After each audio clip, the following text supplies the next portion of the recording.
Alors déjà, je compare pas le rap avec la musique urbaine d'aujourd'hui. Pour moi, c'est pas la même chose. Moi, je suis de la génération, c'était Run DMC, c'était avant IAM, on écoutait comment ça s'appelle le Public Enemy. Enfin, moi, c'était ça, si tu veux. Et puis, c'était tous ces mecs-là, ils avaient la culture du sampling.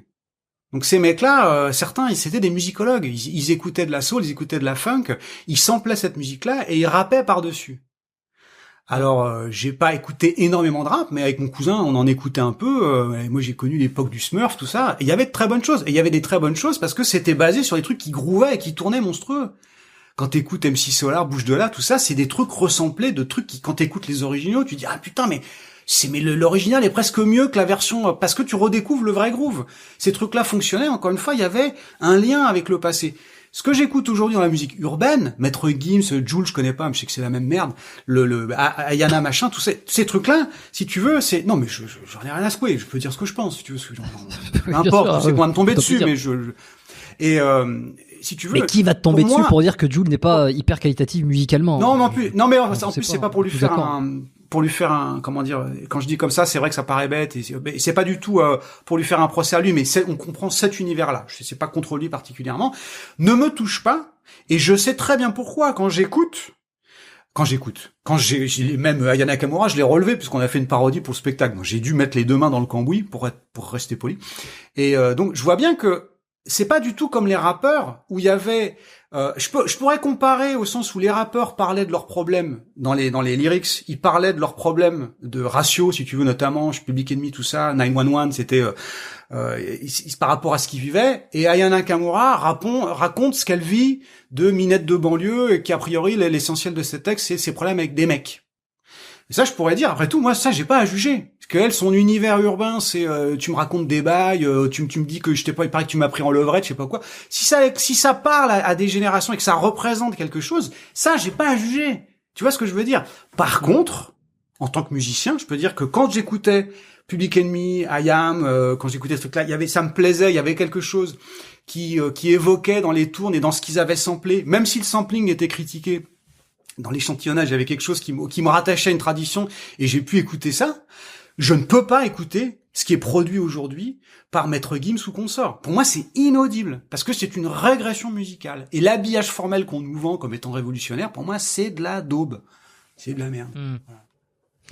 Bon, Maître Gims, pour avoir écouté, c'est un très bon chanteur. Je sais pas si t'as eu l'occasion de l'écouter a cappella ou sur des plateaux chantés en direct live. C'est après qu'on aime ou pas la musique. J'ai vu cette vidéo avec De La Housse où il pousse la chansonnette. Mais ça, faut savoir, c'est pareil. Faut savoir que tous les chanteurs sérieux, quand ils voient cette séquence-là, ils sont pétés de rire. Faut le dire. Le mec, il est premier degré. Pour quelle raison? Parce que c'est pas bien, parce que il suffit pas de pousser comme ça, si tu veux, un peu la chansonnette. C'est comme Bruel qui à l'époque se comparait à Alagna sur des plateaux de télé. Je l'ai vécu ce truc-là, si tu veux. Les mecs, chacun sa place, quoi. Et le problème, c'est qu'en face, t'as De La Housse qui est là avec un air entendu qui lui dit oh là là, c'est formidable, un sans échauffement. Oh, vous êtes ténor, tu vois. T'as envie de dire mais tu connais rien, mais ferme ta gueule. T'as envie de lui dire. T'amènes un chanteur classique si tu veux faire chanter du classique et prends Maître Gims pour ce qu'il sait faire. Mais ne nous fais pas prendre des vessies pour des lanternes. C'est ça que t'as envie de dire. Il y a un moment, moi, je suis musicien, je dis, mais c'est une blague, les mecs, là. Non. Non, mais je comprends, mais tu vois, alors bon, j'écarte Maître Gims parce que je connais pas bien sa musique, mais bon, ce que j'entends un peu de ce qui tourne, alors, on va arrêter de citer tout le temps Aya Nakamura, mais on va dire, elle et confrère. Je me suis arrêté à Bella, hein. Pour Maître Gims, je me suis arrêté à Bella, tu vois, donc je suis pas un spécialiste non plus. Non, mais bon, on t'en voudra pas. Mais il y a là où est la différence, je pense, c'est que il y a 10-15 ans, moi de ce que j'entendais quand j'écoutais du MC Solar, du IAM, alors bon, après le rap américain c'est en anglais, donc c'est un peu différent, mais en tout cas les vieux rappeurs, il y avait cet effet de, même si on prend pas d'un point de vue musical, mais si on prend uniquement d'un point de vue de texte et des lyriques, il y avait un côté, putain, c'est pas accessible à tout le monde de pouvoir créer de pouvoir faire du rap comme ça, de pouvoir créer ses lyrics, de pouvoir créer ses rimes, d'avoir ses enchaînements de mots. S'il y a un côté, ok, on n'aime pas parce que c'est pas musical, parce que c'est pas notre truc, mais bon, le mec il sait écrire un peu. Et je pense que la différence, elle est qu'aujourd'hui, quand on regarde les paroles des rappeurs actuels qui marchent, alors c'est peut-être moi, hein, mais on me confirmera ou m'infirmera, j'ai pas du tout la sensation qui est, oh, c'est inaccessible. Ces 4 phrases, et c'est peut-être ça qui plaît, c'est qu'on a l'impression qu'on pourrait tous faire la même chose. Quand tu relèves, ouais, moi je suis incapable de faire du Aya Nakamura. Je peux bien te le dire. Non mais ah oui, Ben non, mais c'est parce que c'est pas ma culture. C'est pas ma culture. Bien sûr, mais d'un point de vue créativité ou d'un point de vue recherche, innovation, texte, tu vois, difficulté de créer ce texte-là. Ou alors je me oui. fourre, mais en tout cas je suis pas impressionné par le texte. Je me dis bon, ça va pas. T'écoutes MC Solar, tu dis ok, bon. Oui, complètement. C'est vrai qu'il y avait différent quand même. un peu plus de recherche. Je sais pas. Après, est-ce que ça lui a pris beaucoup de temps pour écrire ça? Est-ce que c'est... Oui, c'est sûr que... Peut-être que je me fourvoie, hein. Non, mais je sais que tout le monde lui tombe dessus un peu, notamment par rapport au texte, cette pauvre Aya Nakamura. Évidemment que ça me parle pas, évidemment, j'ai dit quand j'ai fait ma vidéo sur les victoires de l'indigence musicale, j'ai dit, encore une fois, moi, paradoxalement, le fait de faire évoluer la langue, ça fait partie d'une langue vivante. Les dictionnaires sont là pour rendre compte des évolutions d'une langue. Moi, j'aime bien quand tu lis Fortune de France, tu lis tout ça. Les gars, ils utilisent des patois. Il y a, je sais plus quel auteur qui a un nombre de néologismes dans certains romans. Tu lis Vincenot, pareil, il utilise des mots d'argot. Enfin, pas Vincenot, des mots de patois, de auvergnat. Bon, t'as plein de. Après tout, si jamais comme il y a eu le louche-bème, tu sais, quand on dit en loose-dé, tout ça, la langue des bouchers, après il y a eu l'argot, si la langue vernaculaire des banlieues vienne irriguer la culture, la langue française, moi, mais très honnêtement, hein, là tu vois, pour le coup, ça ne me dérange pas. Mais encore une fois, est-ce que c'est la rivière et les ruisseaux, ou est-ce qu'on prend, si tu veux, le ruisseau pour la rivière? C'est toujours ça quand je parle de hiérarchie, là, il y a un moment, on va pas m'expliquer que le renouveau de la langue française, c'est Aya Nakamura. Je veux bien que elle et les autres participent à l'évolution du français, ce qui est pas du tout la même chose. Mais de me dire, maintenant, faut arrêter de parler comme un vieux con, maintenant c'est comme ça qu'on parle. J'ai dit, non, là, je suis pas exactement d'accord. Est-ce que ça lui a pris du temps? Est-ce que je disais dans ma vidéo, c'était aussi, ce qui peut être une explication, est-ce qu'elle s'est intéressée un peu? Je sais pas.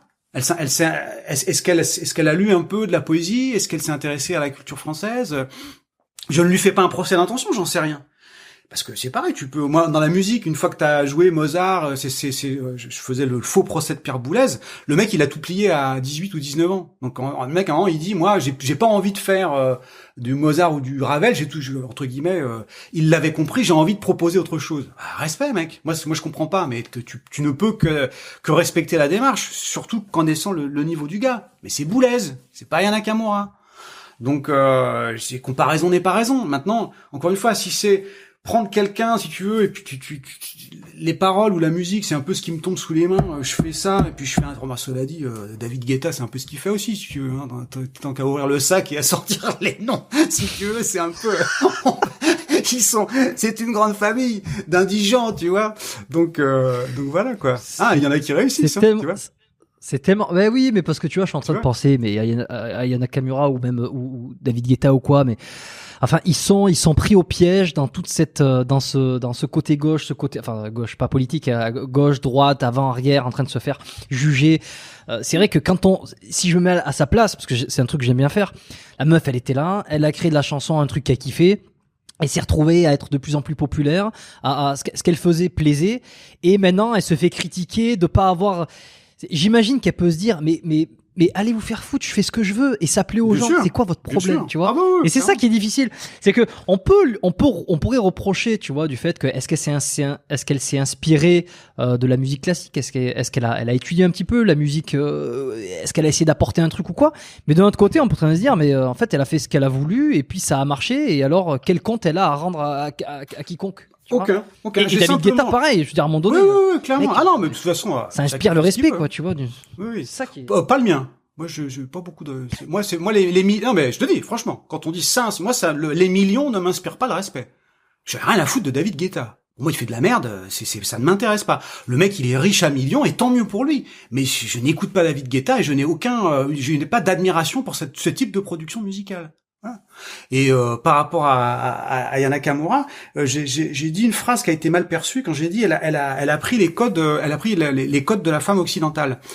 Ce que je veux dire, c'est que de mon point de vue, c'est intéressant de voir que elle prend tous les codes entre guillemets européens du point de vue de les parfums, la mode, parce que c'est l'égérie de Lancôme, je crois. Et ce qui est super, et tant mieux pour elle, si tu veux. Mais je me dis, c'est marrant comme dans cette culture-là, c'est au-delà du côté urbain, il y a aussi d'autres choses en France. Tu vois, ça pourrait être d'autres compositeurs, ça pourrait être de la chanson française, ça pourrait être Ferré, ça pourrait être. C'est marrant de voir comme tout d'un coup, ça devient très sélectif sur certains codes sociaux et pas d'autres. Tu vois ce que je veux dire? Et donc moi après je dis ça, tu vois ce que je veux dire. Et je ne crois pas ce débat d'ailleurs, il a été mal posé parce que moi de ma génération, je crois pas que les gens aient eu des problèmes avec à danser sur Touré Kunda, tu vois. Où les gens ont jamais eu de problème avec Manu Dibango, tu vois. Il y a jamais eu de problème à Amadou et Mariam. Contrairement à ce faux procès qu'on a fait aux gens qui la critiquaient, les musiques entre guillemets africaines ou exotiques, les gens dansaient là-dessus dans les années 80, hein, alors que c'était l'époque, si tu veux, où il y avait du costaud aussi de l'autre côté, quoi. Donc pour moi, c'est pas ça, c'est juste une question de quel est le propos, qu'est-ce que tu prends, qu'est-ce que t'amènes, au-delà des influences, qu'est-ce que ça raconte, quoi. Tu vois ce que je veux dire? Voilà.